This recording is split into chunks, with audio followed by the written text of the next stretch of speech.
So let's talk a little bit about the secondary reopening update. Thank you, Chris. You can go to the next slide.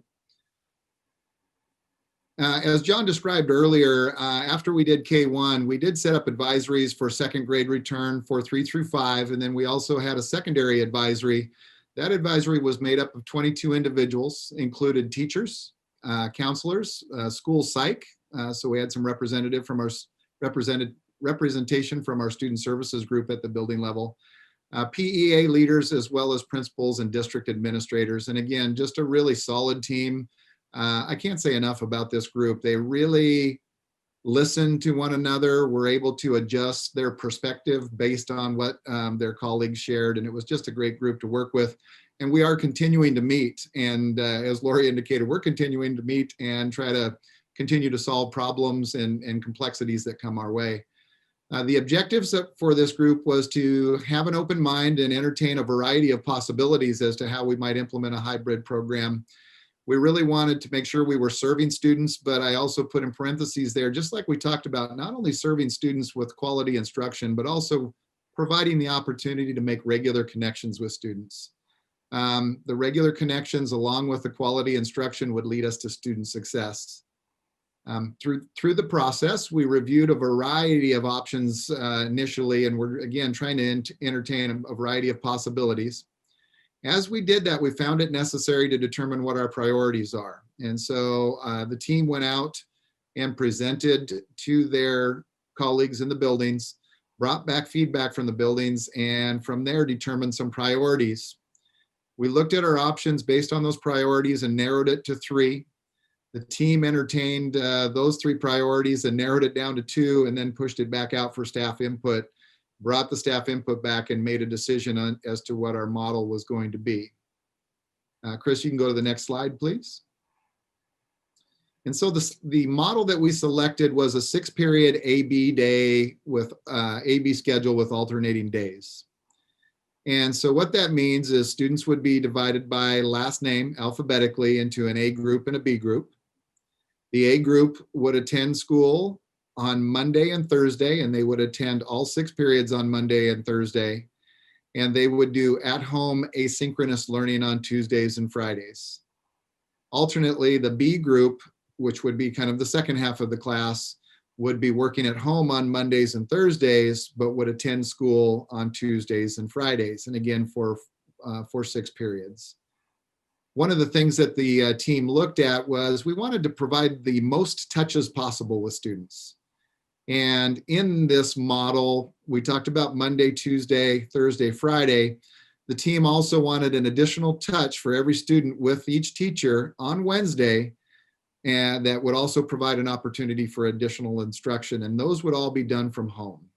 So Wednesdays are fully remote, done from home. Again, all 6 periods for a shorter period of time.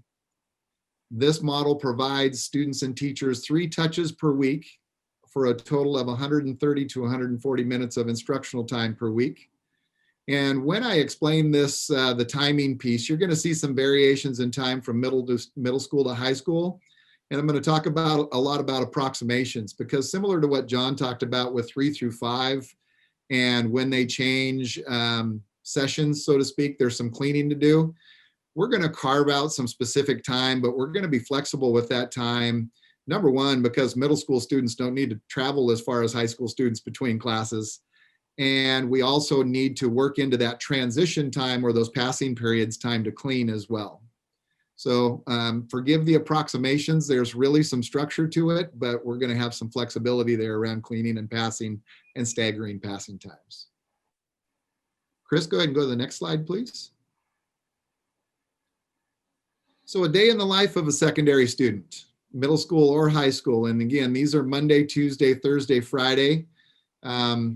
So if I'm a student in an A day, I'm going to arrive at school either by bus or parent drop off, or if I'm a high school student, I might drive. Just as a little aside, we also asked the transportation question as to how many students would need transportation. We're seeing about 45% have indicated they need transportation, and about 55% would find their own way there, whether those are high school students driving or whether those are middle school students doing parent drop-off. We will have designated areas for buses. Those will be different than the designated areas for parent drop-off, and multiple health screening sites set up so that we can accommodate both the students coming in on the bus and the students who are at parent drop-off or driving. Those health screening stations will include, of course, the attestation form and a temperature check.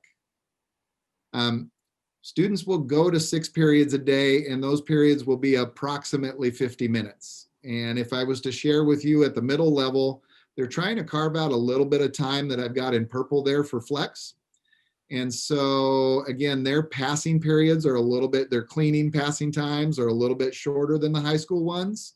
And they've actually taken just a minute or two out of the instructional time to create the time for their 30-minute flex. And so if I was to go into a middle school schedule on this one, after arrival, the middle school students will go directly to their flex period. If you're at Copachuck, it's called PAC. If you're at KPMS, it's called Cougar Academy. At Harbor Ridge, it's called prime time. They'll be there for approximately 30 minutes, and then they will go on to first period for approximately 50, second for approximately 50, and so on. The high schools do not have the flex period, and so a little bit of a challenge that we'll be working on is how quickly can we get through the attestations and get on to our first period classes. What we learned at the elementary level is the first few days or the first week, we were a little slow, but then we got more efficient as time went on. And so we'll be looking to, again, learn as we go and create greater efficiencies as we go forward. There will be staggered cleaning and passing times. Site councils will be evaluating those cleaning and passing times regularly, and they'll be looking at safety as well as efficiency. And when we talk about passing times for secondary students, I know Connor and Tyson had both indicated in the chat they were quite interested. And so if you know secondary students, we want to generate a sense of urgency that allows them the amount of time they need to clean and to move. But with secondary students, if you have too much time, they tend to congregate. And so that's why we are going to ask site councils to regularly evaluate what they're seeing in the hallways in terms of student movement. If we're seeing that additional time and we're seeing students congregate, that's something we want to avoid. And so again, those staggered cleaning and passing times, we're asking those to become a regular site council agenda to be reviewed. The bullet I don't have in there is around lunches. We will have lunches on site. Lunches will be held in the commons or lunchrooms with students seated 6 feet apart. Back in August, when principals were preparing plans for, at that time, dual platform, they had done some initial evaluation of how many students their lunchrooms could hold. They were looking at spillover into possibly adjacent gyms, and they were looking at staggering. So I wish I could give you more on that, but those are really building dependent. What I will tell you is we did some classroom visits today. And when we were out at Key Peninsula Middle School, they had some things set up and they were really evaluating how many students they could fit safely into their lunchroom. So there were some initial plans in place. Those are again being reevaluated. Principals are actually looking forward to the finalization of the survey so they can look at the exact number or the approximate number of students they'll have at each lunch. At the end of the day, we're looking, yes. Oh, I'm sorry. I thought you were getting ready to switch slides. I just want to ask a question before you move on. Sure, I'll hit the last 2 bullets, David, and then I'll give you an opportunity. Thank you. At the end of the day, we're looking at some staggered dismissal times. Again, that's kind of penciled out a little more at the middle level right now than the high school, but we'll be looking at that and again, evaluating how effective and safe and efficient those are as we go forward. We anticipate that class sizes will be between 10 and 14. Again, we're still, and that's an estimate, we're still awaiting some surveys so that we can really break that down and see where we're at, because as John indicated earlier about 3 through 5, depending upon how many students select remote, we will have to pull some staff into remote, and that may require us to collapse some sections at the high school level, which again may cause, similar to 3 through 5, may end up with some teacher changes. But we are estimating class sizes between 10 and 14. We did site visits today to 5 of the 6 secondary schools. and we'll follow up and finish up the 6th one next week. What we did today was we visited 3 or 4 classrooms and we evaluated what the capacity was. And we were looking anywhere from what we saw today, anywhere from 11 to 16 or 17. And so we think that's going to be plenty of space.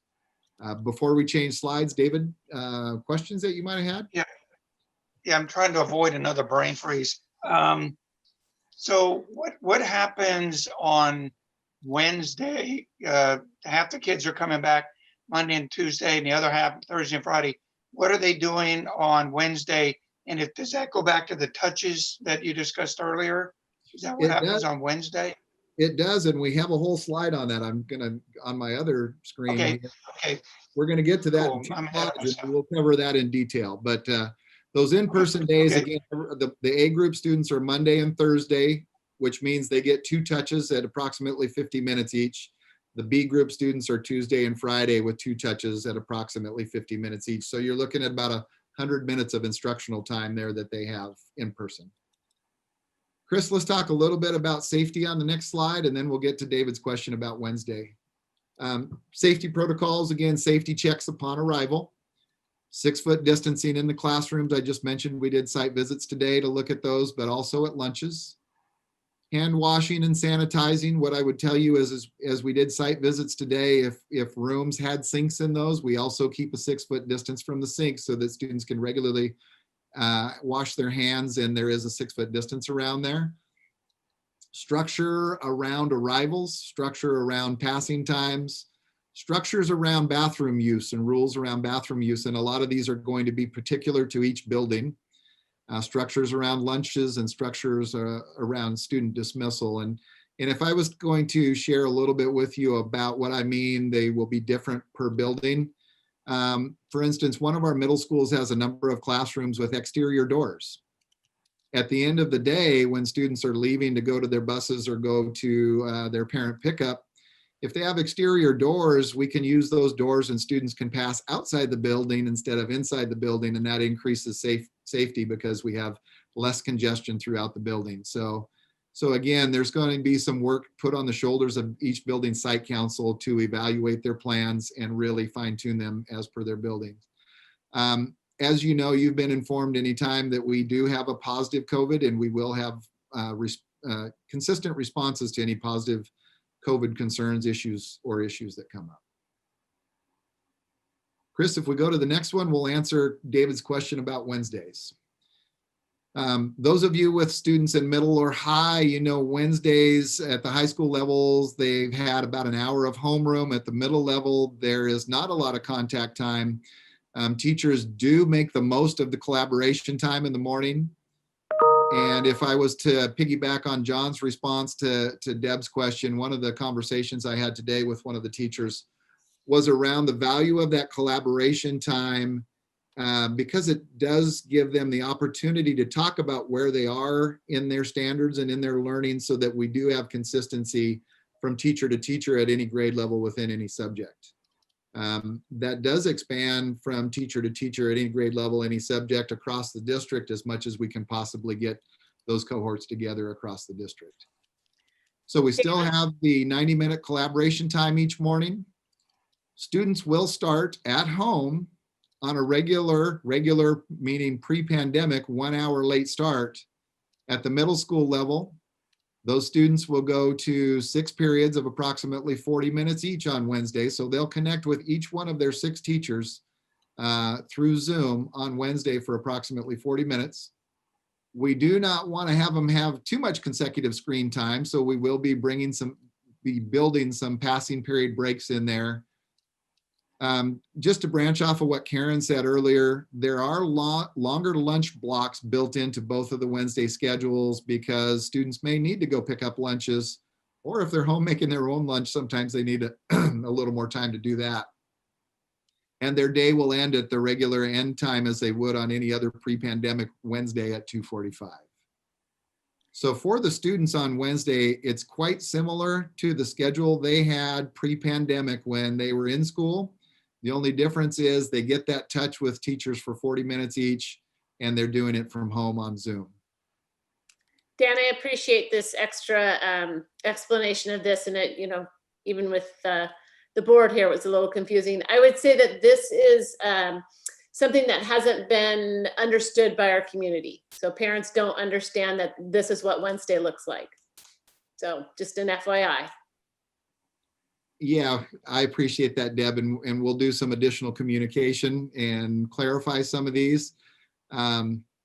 We've finalized some of this most recently, and some of the challenges is when you put information out, there's only so much you can put out and they'll read in one sitting. And so we'll continue to push information out with greater detail. Similarly to the middle school, the high schools will have teacher collaboration time, a similar day to what they had pre-pandemic, where they start at 8:30. The end of the day there is incorrect. That's my typo. That should be 2 o'clock. I was going to ask about that. Learn to copy and paste and then go back and review is what I should do. The high school periods will be a little shorter. They'll be approximately 30-minute periods, because they are going to maintain some time for homeroom where they're doing that SEL as they are similarly now. And they're also going to couple that with some student support time, so that students that need additional support are students that are struggling. We've talked before about students who are getting D's and F's, and we've talked before about finishing up incompletes. We're building in some time for an additional touch outside the 30 minutes for those students as a part of that larger block as well. So Deb, I appreciate that. Again, as we finalize this and have it going, we'll continue to push it out in more detail. If there aren't any questions on those Wednesdays, then we'll go on to the next slide. David, did that help bring a greater understanding as well? Yeah, thank you. Appreciate it. Certainly. Chris, we can go ahead and roll forward.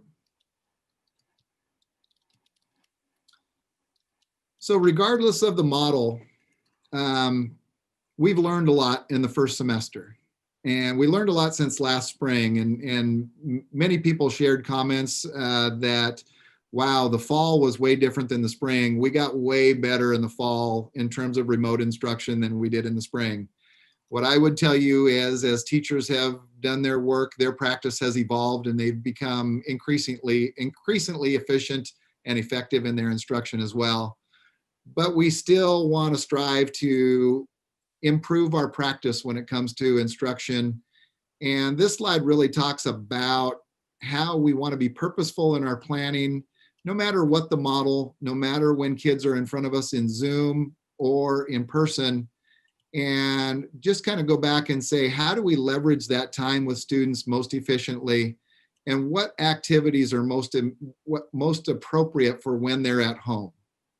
And so we just gave you a little snapshot of this right here. And while they're at school, we really want to leverage that time to build community, to focus on teaching and learning skills, for students to collaborate safely. We don't want to break those 6-foot barriers, but that is the opportunity for our students to collaborate. That checking for understanding you see there in a different color, and I'm going to circle back to that in a minute. We want to see students reflecting, and we want to see teacher feedback and them reflecting and adjusting what they do based on that teacher feedback. And we really want to focus on things like a launch for upcoming learnings or when they're learning at home. So again, that first column is really about how do we best leverage our instructional practice during that time we have students in front of us. That leads us into what is most appropriate for when students are at home. And you see that independent practice, you'll see that that's matched with the checking for understanding.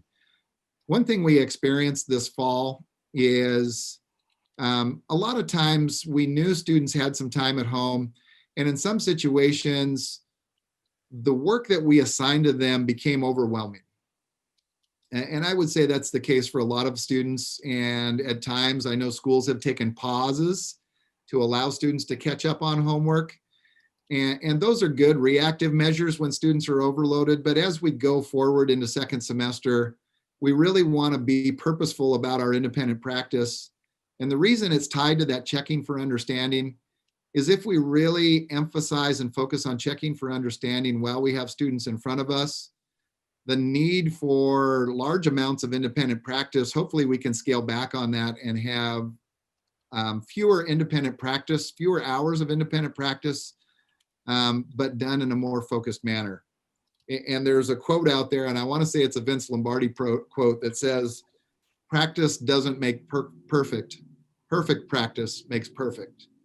So again, if we really focus on the checking for understanding, make sure our students are really understanding the concepts, we can be more focused with our independent practice.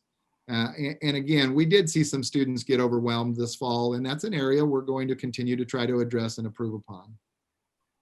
In addition to that, students can be doing projects that are associated either to learnings that they just had or future learnings, videos that prepare students for upcoming concepts. Many of you, if not everybody at this point, is familiar with Khan Academy. Can we emulate some of those things in what used to be called a flipped classroom, where if I'm a math teacher and I teach a concept one day, I give students some independent practice, and maybe in that flipped classroom concept, I assign them a Khan Academy video that prepares them for the next concept so that they have a stronger foothold when they come in. Overarchingly, we want to see students practicing, predicting, thinking, and learning while they're at home. That will require a continued effective use of our Schoology platform as well. So it's not all about the model, it's what we do with the model is really what we wanted to wrap up in that slide. Chris, the next one. Wait. Okay, I'll hold on. Sorry. Sorry. I was just waiting to know when you were almost done. I want to thank you for touching on the homework issue, because I just wrote down a note before you said that about 6 30-minute sessions for the high school students doesn't seem like a whole lot of time with those 6 teachers. And then I made a note to self, how will this impact their homework if they're still required to understand the same amount of work for a test, which could ultimately prepare them for a college entrance exam or whatever. I guess it's sort of like it's okay with you, Dan, just ask Connor and Tyson how they feel 6 30-minute sessions with a teacher might impact their homework. If you could grant me that little leeway. Certainly. Tyson, you want to go first?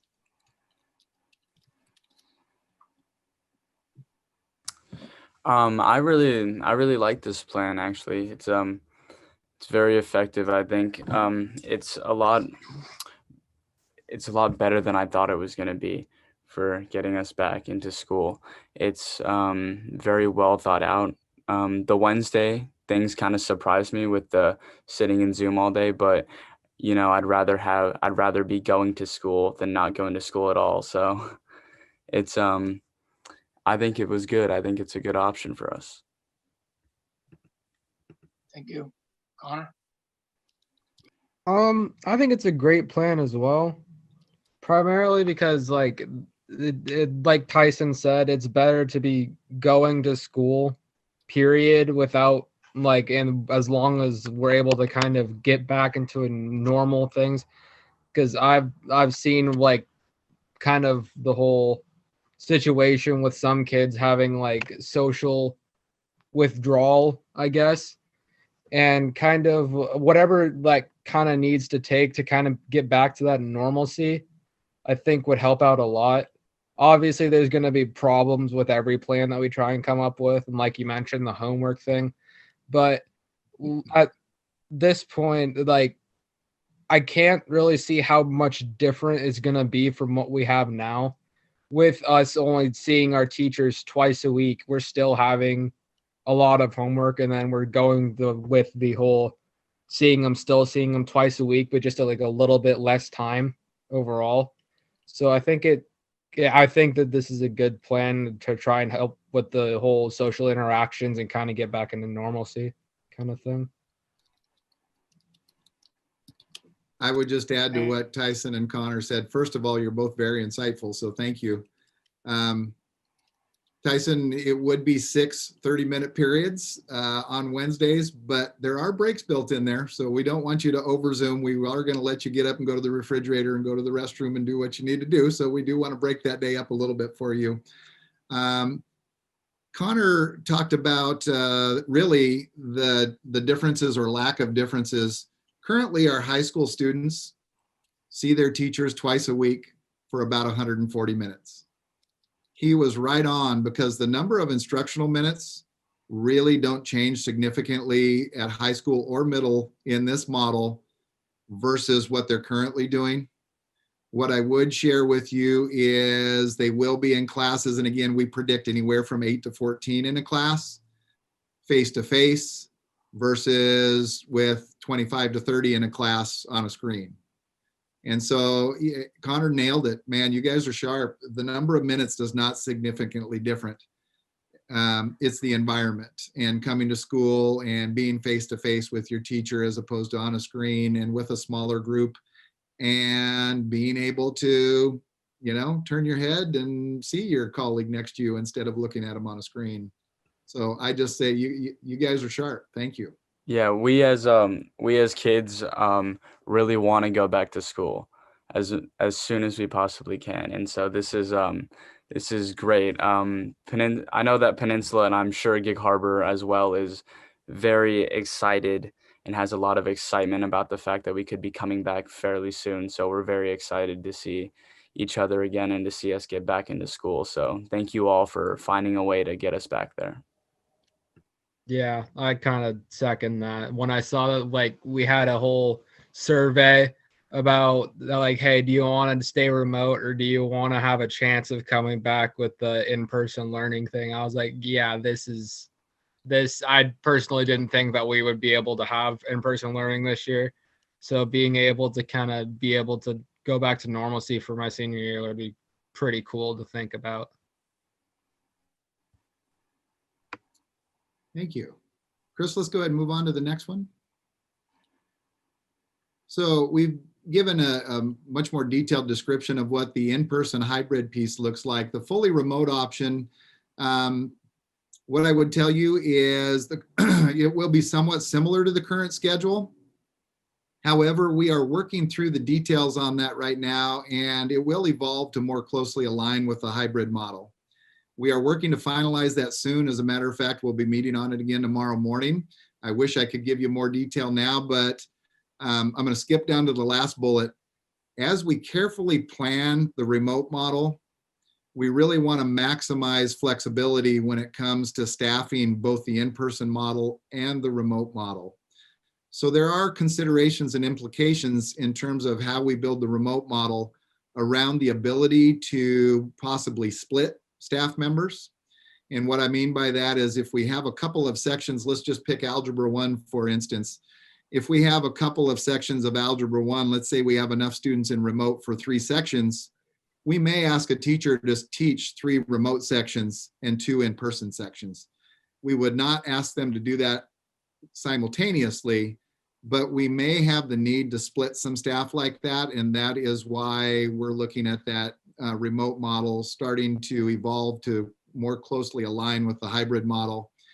The other thing that's come up as a frequent question is, what about those singleton classes, especially those that require specific teacher certification, such as college and the high school and AP, and even some CTE classes? What I would tell you is we are looking at some ways to accommodate some of those courses that are dependent upon what our remote model looks like and what our remote numbers are. So we are carefully planning that. If we can really do it in a manner that helps alleviate some of those bullets above and provide some potential solutions for those, then we think it's worth the extra day or two to put in to make that happen. So we pay a little bit more time up front, but it helps us in the end because it gives us maximum flexibility. Again, what I would tell you is it might look similar to what it is now, but it will evolve to more closely align with the hybrid model, and we'll get some finalization to that soon. Dan, I have a quick question. I know it's still in process, whatever. But I have a lot of, because there's a lot of classes that are going to be like this. You've got one Chinese class and you've got 80% of your kids in person and 20 out, and you've got one Chinese teacher. There's going to be a lot of those situations. Again, I know you're working on it, but I don't know how that works. Like, do you have thoughts on how you're going to do those types of classes? I don't get it. So if a student selects remote and they're a fully remote student, if we can get that fully remote model to more closely align with the in-person model, let's just say I was looking at this the other day. Let's say I'm an AP Econ teacher and I have one section of 22 kids. Mhm. If and let's just arbitrarily say that 14 of them are going to be in person and 8 of them want to be remote. Instead of taking the 14 that are going to be with me in person and splitting them into an A group and a B group that go Monday, Thursday, Tuesday, Friday, depending upon how the numbers work out, I might be able to take all 14 on the A day. And I might be able to, if the schedule aligns, those that are in fully remote, I might be able to teach them on the B day remotely. So those 8 that are remote would be at home and they would be on Zoom. And during that particular period, I wouldn't be standing up in front of people and teaching that way. I would be teaching on Zoom as I am now.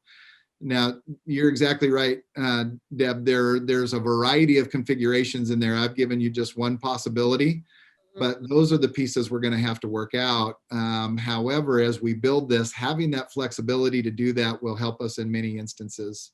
If, as you described, 20 of them want in person and 2 want remote, then we're going to have to look at other options. And we've kind of had some initial discussions about those. I don't want to go into them too deeply right now because we're still kind of working those out and vetting them. Okay. But instead of splitting the in-person groups in those singleton classes A, B, depending upon what the numbers look like, can we split them A in person and B remote or vice versa? Okay. And if we can tackle some of those in that manner, that might be an opportunity. Others we might have to find different solutions for. That makes sense. Thank you.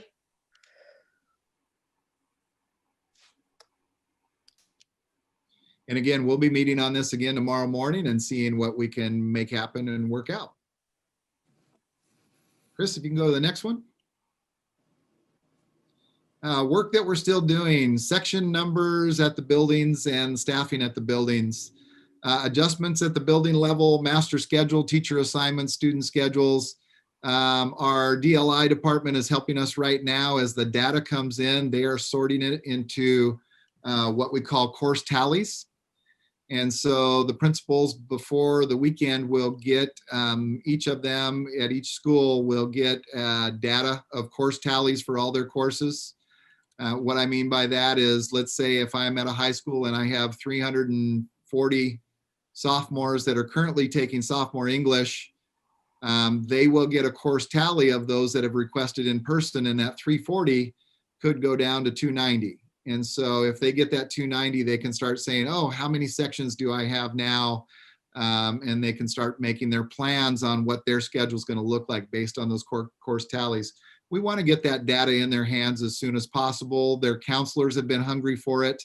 And I'll share with you in a minute how many surveys have been completed, but we can't sit back and wait until we have 100%. They need that data in their hands so they can do that planning now, and then they can make adjustments as more surveys roll in. The same holds true for remote. I'll be doing a lot of that remote work because I can't ask one of our other principals to do that. They have enough on their plate. So we'll be doing a lot of that same work for both in-person and remote over the next couple of weeks. A lot of that will be done in conjunction with our human resources department. As we start getting sections, then we start assigning teachers. And so Caroline and her team will be quite busy. We need to, John talked a little bit about the cleaning procedures for 3 through 5. We got to do a little bit of that work also with Karen and with Candy Lawson to make sure we have clear cleaning procedures for 6 through 12. Some of the logistics around how we take attendance when students are at home. We're doing that now with remote, but we'll have to adjust some of those and work on those. And there will be other issues that arise. And whether it's the advisory team or whether it's the principal, I just have to take my hat off to them because we know there will be challenges and complexities. And Dr. Jarvis kind of introduced that if you thought the other was complex, wait for this one. We know they're going to be there. The team will continue to meet and will meet the challenges as they arise, as will the principals. So, we've got good people working on it, and it's going to be really complex and difficult work for the next 2 or 3 weeks, but we will get it done. Finally, I just wanted to go to the next slide and clarify some timelines. And some of you had some questions about 3 through 5, and there were some real complexities around timelines for the 6 through 12. And so I want to make this really clear because even people on the advisory team were a little confused. We've set a goal date of February 1st to have a lot of the work done that I just talked about. And that's having the principals develop their master schedules and figuring out what the staffing looks like. The reason we want to do that by February 1st is because we want to get the teacher assignments and the student placements lined up by February 1st. Now, when we talk about that, there was some assumption that that means that's when we'll flip from our current model to the 6-period day. What I will tell you is we want those teacher assignments and student placements lined up by February 1st, especially at the high school level, because February 1st is the beginning of second semester. And if there are going to be teacher changes made, we want them made going into the semester. We don't want them made partway through the semester of credit-bearing courses as much as possible. And so what that means for Tyson and Connor is when they look at the 6 classes that they have now, if there is a need to adjust teachers, that adjustment will be made on February 1st. They'll have the new teachers on February 1st, but they will stay in the remote model that was built specifically for remote. They will stay in the current model until we transition to hybrid, which we don't know, have a date for. At that time, we'll transition to the 6-period model. Similarly, at the middle school level, we'll have the teachers lined up with the students. The middle schools, however, most of the classes are not credit bearing. And so they have a desire for continuity's sake to stay with their same teacher. And as was mentioned earlier, we'll give a 2-week notice before we make that transition. And then if there is a teacher change, those teachers can interact and talk about their students and how they're going to transition them during that 2-week period before the change is actually made. So again, I go back to that complexity piece. Scheduling lined up, staffing lined up, teacher and student placements lined up. Teacher and student placements make the change on February 1st at the high school level, but the model doesn't change. The middle school level, everything is in alignment, but the teachers nor the model don't change until we actually implement. And that is a little complex. It does provide continuity at the middle level for teachers. It does make the high school teacher change at the semester. And again, the reason for that is those are credit-bearing courses, and not that high school is more important than middle, but credits count, and there is a sense of urgency around making that happen. So I believe that's the last slide, and I appreciate your time. As I wrap up, I'm going to give you some numbers. As of this afternoon, we had 72% of parents return surveys. So we have about 28% still out there, and our building principals and their staff, they're making phone calls and sending out messages, and they're working hard to round up that other 28%. We have almost exactly a 75-25%, 75 requesting in person and 25 requesting remote at this point, with 28% left. The last thing I would just add is Dr. Jarvis started the meeting off thanking you for your service, and from both John and myself, I would just say happy Board Appreciation Month, and we appreciate your support as well. Now, if there's questions, I'm happy to answer them. Go ahead, Natalie. I have, you know what, I'm going to rattle them off and then Okay. you answer what you can, and maybe some of them not right now, but some of them are softballs and some of them are kind of more complex. But one is, will we be giving new students an opportunity to see the schools before they go in? So obviously 6th and 9th graders, but I know that we've had some new students in general move into the area. Will they have a chance to be welcomed and kind of get the lay of the land first? We've had some conversations as principals around when, as Dr. Jarvis talked about earlier, you know, when we look at those metrics and when we have the green light, what do we think about a phased in start to secondary? Meaning at the middle level, do we bring 6th graders in for a day or two before we bring everybody in? Do we bring 9th graders in before we bring everybody else in? We don't have a plan in place. We've started that conversation with principals. That conversation has not gone to the advisory group yet. Obviously, more so at the high school than the middle level. Part of the complexity of that is, what about classes like math classes and electives that have students from a variety of grade levels? So if it was all pure, it would be easy. I would say that we wouldn't let that prevent us from entertaining what the possibilities are. Great. Okay. Couldn't that be hey Natalie, real quick, couldn't that be like a Saturday open house or something? Just, let them walk through on a Saturday just to get familiar with the building? We could do that potentially. That's an idea. We could do that potentially, David. It is kind of nice if they're able to walk the building and go from class to class and get a feel for what the school day looks like and do it without their upperclassmen. Sometimes that's comforting for a day or two before the rest of them roll in, but it could be also an option, could be a Saturday as well. I see Dr. Jarvis waiting to chime in. I'm sure he's been involved in lots of transitional programs.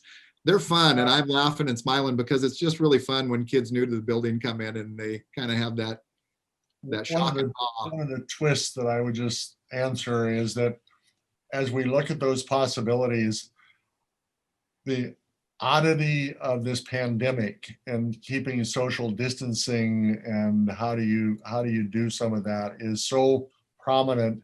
It takes certain ideas and then twists them quickly because it's almost impossible to make it work.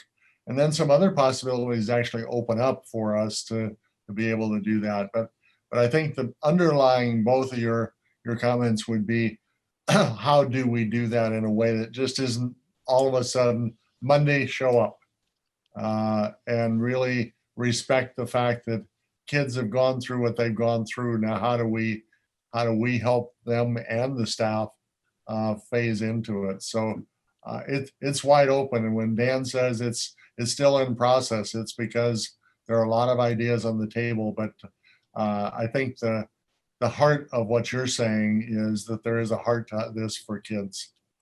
Let's figure it out. And I would just add, a transition to middle school or high school is difficult in any year. So we definitely want to take that into account. The middle schooler still can't open the locker. Right.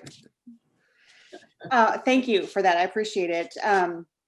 Another question I had, and this is coming from a lot of the comments that I've heard over the last week, that kind of indicated, oh, it sounds like you're prioritizing in-person learning. And I want to make sure that we're very clear that's not a priority, it's a choice. And I would just like to know if teachers are going to have the same collaboration opportunities, if they're switching around from in-person to remote, so that they can be bouncing off of each other what they're working on, so that I know the sequence isn't going to be the same, but the scope. And then also I really want to maintain that school spirit and that connection, whether you are a remote learner or you are an in-person learner, you are still connected to that school. So how we do that, I'm sure, is being talked about at the school level. But from our perspective, if there's not a priority, it's a choice, and everyone is a priority.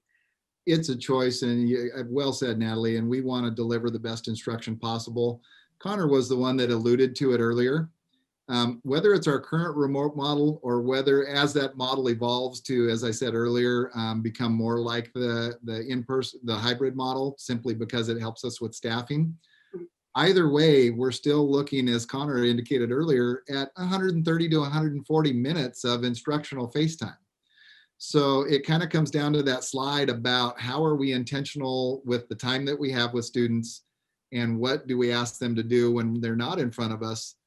Whether students are fully remote or whether they're in hybrid, those times are so similar, and those practices should apply to both of those models. And yes, the teachers who are going to be fully remote teachers will be collaborating with their colleagues on Wednesday mornings. They may not be sitting around the table. They may be on the Zoom because whatever their risk factors are. We do expect them to be connecting. We do expect to have a similar scope and sequence and pace. And we do expect some similarities. Again, if you're sitting in a desk in front of me, or if you're sitting on Zoom in front of me, a lot of the practices should be similar. Great. Okay, 3 quick softballs and then I'm done. This is for our new middle schoolers. No lockers. They're going to be having backpacks instead. So is that not a concern? That was one. Are they dressing out for PE? That was another concern, because that's a big deal, changing clothes at school, I guess. And then the last one was about lunch. So I've heard from a lot of excited sixth graders who want to know, are they going to still get that really cool lunch option where they get to pick and choose, or is everybody getting the same grab and go every day? So let me deal with the locker question first. And I saw some of you kind of grin a little bit when I said something about during passing times. What do kids do if they, what do secondary students do if they have a little extra time? They congregate around the lockers. And so we have a plan to not use lockers because it'd be really, really difficult, especially for those the schools that have lockers top and bottom. It would be nearly impossible to maintain 6 feet of distance if you're using lockers. And so the answer is kind of no to lockers, gets those sixth graders off the hook. And so they don't have to learn how to use the combo lock for the first, for the first couple weeks like would take them before. So no lockers. Quite frankly, we haven't talked much about PE, but I know that can be intimidating. What I would share with you is the interesting piece is when I think about middle school locker rooms and changing, the same difficulty that we just talked about with hallway lockers, I think applies to locker room lockers.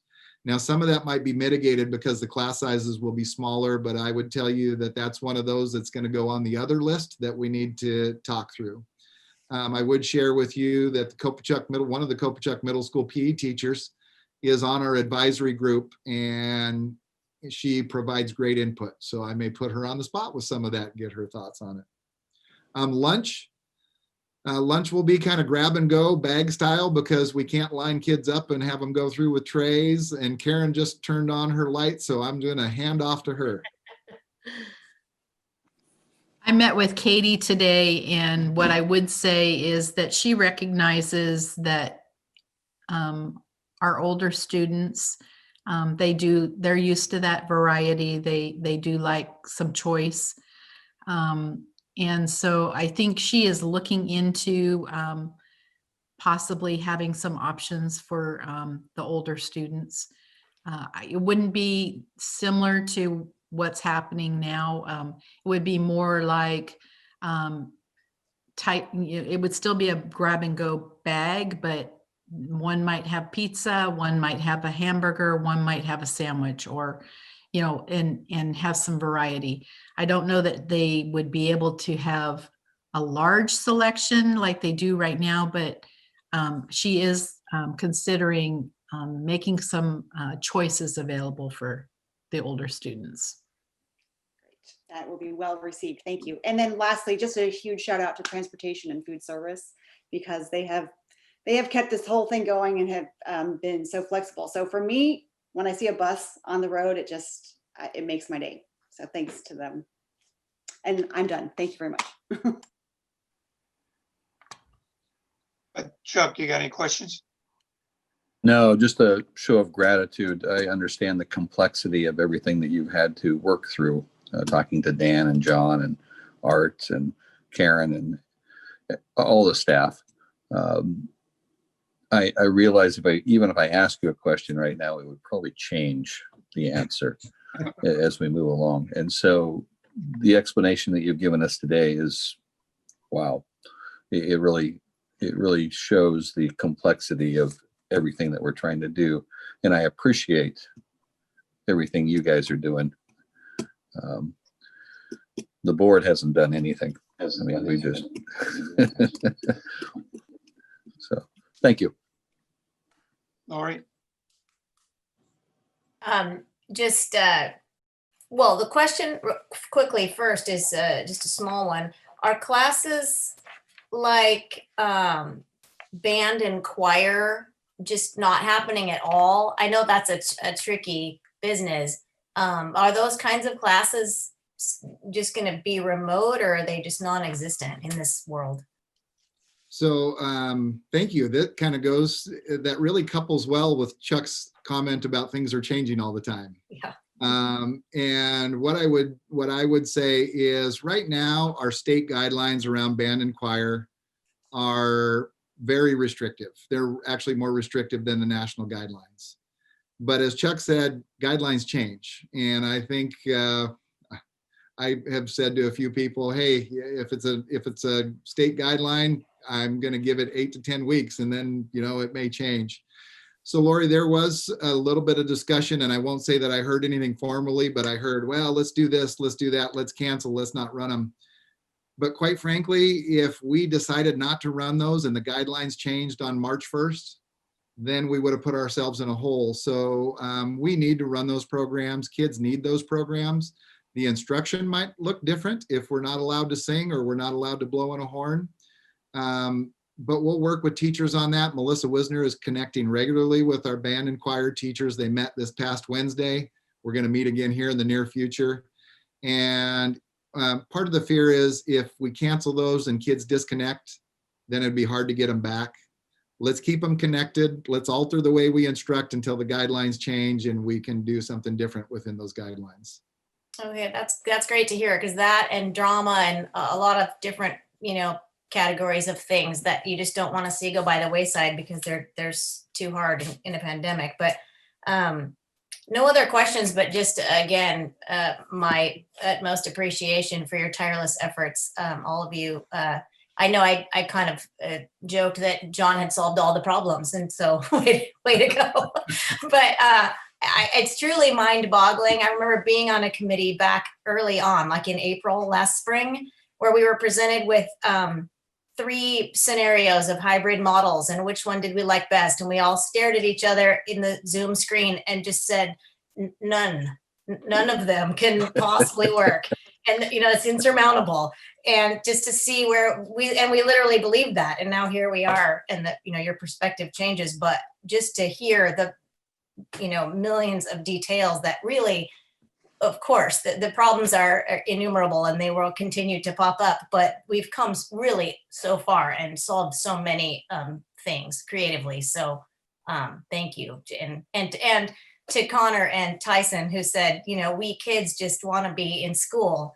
I would say we adults just want you in school. Thank you, Lori. How about you, Deb? Yeah, so touching a little bit on what Lori just said, 2 things. One, yes, thank you for all the planning. I think back when we decided that we were not going to go back into school, but we had proposed a plan of how we were going to do it. All of the planning that needed to happen that we hadn't done yet, but that we have taken this time to do it ever since last summer. Our buildings and our admin team have been working on these plans. So we have thought about a lot of details, haven't solved them all, but have a pretty darn good plan. And so thank you to all of you, and really appreciate the work how the plan was devised, Dan, with bringing in that team of 22 people and John as well. Our teachers, our psychologists, stakeholders that really need to have a voice at the table. I think that's why the plan looks so well fleshed out, is because you have thought about all of those things. So thank you. And for addressing remote as equally as you do in person in your presentations. I appreciate that, because those are 2 dual platforms that we will continue to offer. So thanks. On Lori's comment about choir, band, and theater and drama, I'm glad we're planning on trying to have those in the event that we're allowed to. I guess my question is how you deal with it as well, remote versus in person, because you've got half your band in person and you've got half your band remotely. How is that going to work? So again, you probably don't have that answer right now. A theater, how do you do a play? How do you have your star vocalist in remote while the rest of your cast is in person during the day? So again, you probably don't have those answers, but those are things that we need to work through. Those are very valuable. These are why some kids want to come to school, quite frankly. Yeah. So I'm talking a lot, not a lot of questions. No, I would just add that when we talk through some of the band and choir things, the way we're approaching Wednesday, where they're all together, even if it's for a half an hour or 40 minutes, we thought at least there's an opportunity for them all to be together. And we don't know if I don't know. I don't have a child in band. Some of you might be able to share more, but they've put together some beautiful pieces that they've done online, and Melissa shared one of those with us a while back. And that Wednesday piece might give us an opportunity to at least once a week have that exposure. Okay. Question then, have we decided on how you're going to do the split? Like which kids will go Monday, Thursday? Is it alphabetical? Is it grades? Is it a mixture of? So we're going to wait for the return so we'll get that list of how many want to come in-person hybrid. And then principals will look at that by grade level, and then they'll split it by grade level. And the reason we do that is, number one, it doesn't do us any good to split remote kids. We only want to identify those that are there.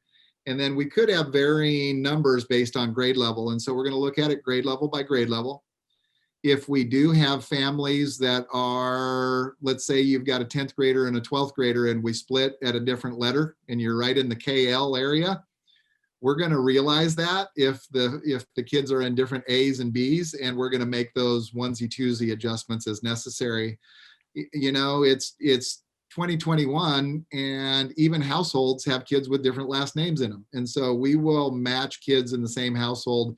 If they don't end up in the same A-B group, then we'll make the effort to match them on an individual basis. So the same households are going the same days. Okay. And then really the bulk of my questions, and really what I'd like to spend some time discussing, is how we do this safely, Dan. You didn't touch a lot about some of the safety protocols that we're going to have in place to keep our high school and middle school teachers safe, our students safe. Transitions will probably be, or cases numbers will probably be different, and we need to be ready for that and understand that.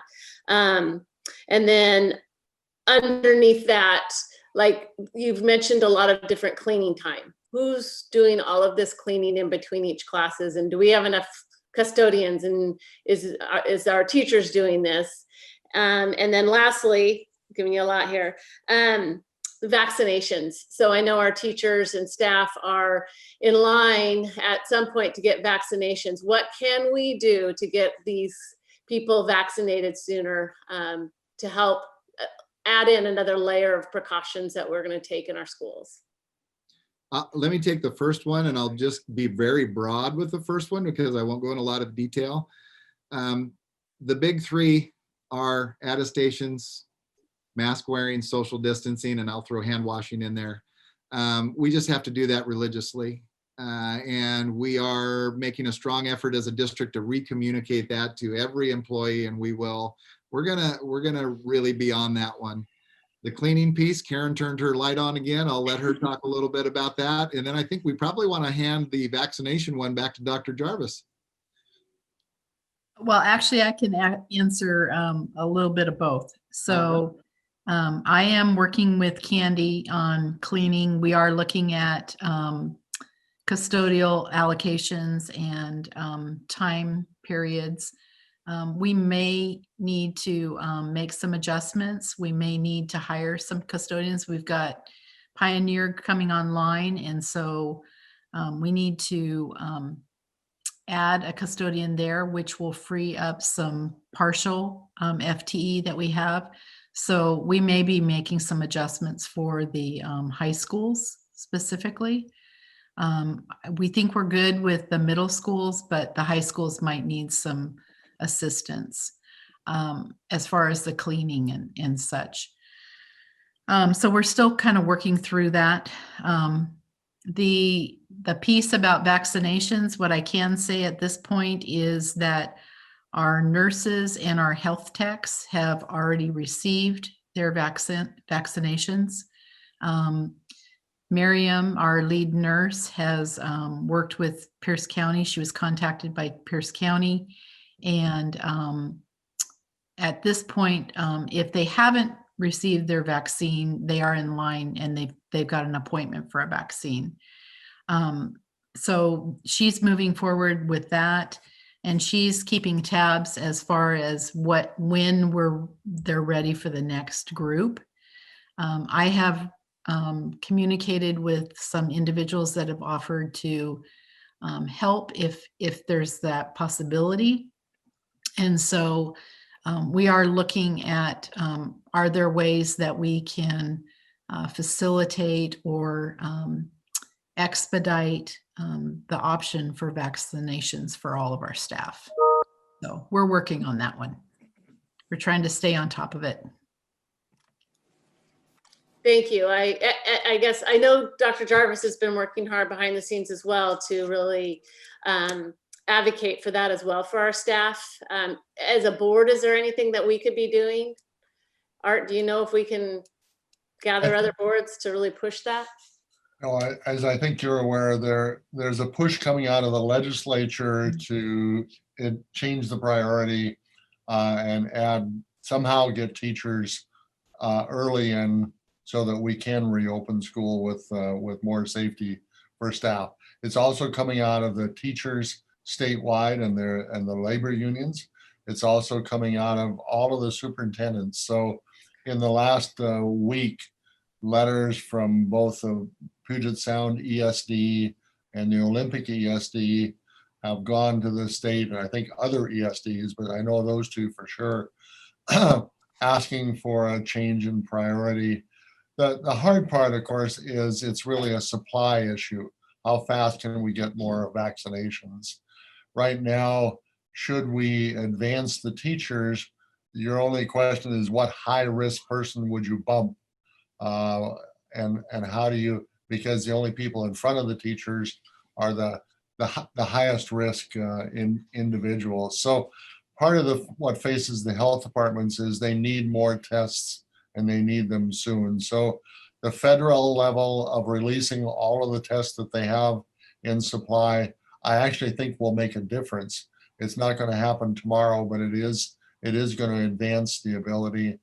So our major health suppliers are ready and geared up, and as I'll give a compliment. St. Anthony's, when our nurses got the voucher that they were free, it was just literally within hours that they were offering the service. So I think it's out there. I think it's doable, but I think the major issue is that we, in the state of Washington and every state in the union, we need more vaccine as fast as they can produce it. And the change from one shot to two, from 2 shots to 1, knowing the production will be continuing to crank up and provide that second round, seems also to be something that will help the supply immensely as we get people the first round and then the second round. So I'm optimistic, but it's not going to happen tomorrow. And one other thing, what we're seeing and what we're getting great cooperation in is if you were in a health center providing immunizations right now and you had some unused by the end of the day, then a mechanism to squeeze in 5 teachers or 6 people from the school district they already have the list, they have the contact, it can make, in a phone call to us, we can notify people and they can be there by 4:30 on Thursday and get vaccinated. So we're setting up a very flexible, call it a utilitarian system to say, we've got people who need to be vaccinated. The second there's an opening for 1 or 2 or 3 or 5, we'll be there. And so we're getting great cooperation from the providers to figure out how can we do that best. They've never done it before either, and they're really interested in helping us. That's really good to hear. Thank you. And thanks for that extra coordination of getting that done. I think speaking with a family member that's been working with patients, COVID patients daily since last February, I know it felt good when we did finally get a vaccination. So I'm hoping we can do that same thing for our staff as soon as possible. So John, back to the question that I had asked Patrick about Pioneer. Pioneer's geared up to have all their markings and all their COVID safety procedures in place like we have had. Yep. Stephanie's a pro at it, so. Yes. Yeah, they obviously have a lot of work to do between now and Tuesday to get things ready to go for their transition for their K2s, and then whatever time that they have before we get the 3-5 hybrid going. But they're all on board. They've got all kinds of plans for this weekend to get prepared, and Stephanie and the team have been working on those. Also, the safety plans for when the 3-5 come back as well. So, yeah, their team is great, and Stephanie's a detailed person, so these things do not get past her in all of the other many things that she has to think about right now. Has a team willing to do whatever it takes. Yeah. Well, I really appreciate the detail and the focus on safety and trying to get our kids back into school quickly as possible, as safely as possible. Having kids at home, watching them go through this remotely, they've been doing their best since last March. It's almost been a year now that they've been home learning. And I will say they're done. It's not just my kids, I'm hearing this. Like, we're gonna start losing more kids right now, the longer we're waiting on this. And I think we need to really take that into consideration as we move forward. I know we have to do it safely, but we have been putting in the work to do this. So thank you for doing that. But I'm hearing more and more parents saying that their child is checked out now. They've done really great work up until now, but I think they're starting to I heard it in Connor and Tyson. So thank you for getting us to where we are, and I just hope we can get there. Okay, thanks, Deb. So I guess a lot of people, everyone sort of hit on what I wanted to close out. First, Art, piggybacking off of your comments about vaccines, I'm not sure if everyone saw their emails yet that you signed off on a letter with a lot of other superintendents to the governor asking him to make those vaccines more readily available for us. And so I want to publicly thank you for signing that letter to the governor, trying to get those vaccines more quickly. I know well that the social and emotional issues, how they impact elementary students, is more of a need for young kids, little kids, to learn how to interact socially, just because that's part of our nature, where the social and emotional issues, how they impact high school students, are much different, and where we see more depression and possibly drug use, suicidal thoughts and things like that. So that's why my number one priority is just try to get these kids back. Hopefully we can make that communication that next week that we're going to get them back, because I can't echo what Connor and Tyson said more than, and I really appreciate their comments, that we need to get our kids back in school sooner than later. And every year that we've had student reps, I remember one of them making a comment that stuck in my mind for years, whether it was parking at Peninsula High School or a broken water faucet that woke Patrick up for a minute. Tonight, it was hearing from our two student reps how important it is for them to be back in school with their fellow students. So I really hope that next week's a week we can communicate that out. And I just have to, like everyone else said, thank you very much for all your efforts. The slides today really cleared up some of my confusion. So if I'm confused about it, I know that parents are certainly confused about it. So it definitely helped me seeing those slides. And so communication is definitely going to be key. So that if anybody else doesn't have any last minute comments, we can adjourn. But if I might else, just Connor and Tyson. One quick comment, Mr. President, and that would be, you can see I'm very appreciative and very proud of the work that the staff has done. From the teachers, the custodians, the bus drivers, certainly this team of people, you're seeing that the preparation that we needed to do on those next steps to even figure out how to do it and do it well has been done. It positions us to at least have a shot to do what you've just described and figure out how to make it work for Connor, Tyson, and 8,000 other kids in the school district. So I'm extraordinarily proud of that work, and it is still a work in progress. We don't pretend to have every answer, and what the answers we do have could easily change by next week if something isn't working and there's a better way to do it. We think of the question, for example, on the music, and there's just no way we want to abandon the music, so we have to figure out a better way to do it. And we will continue that. But I realize this was another long meeting. We've given them to you one after another. So I close with my appreciation for year round for the board and what you do. And it was our pleasure tonight to try to share with you and the community the work ahead for us, because I think it's fabulous work that's been done and it is doable. So thank you. Thank you.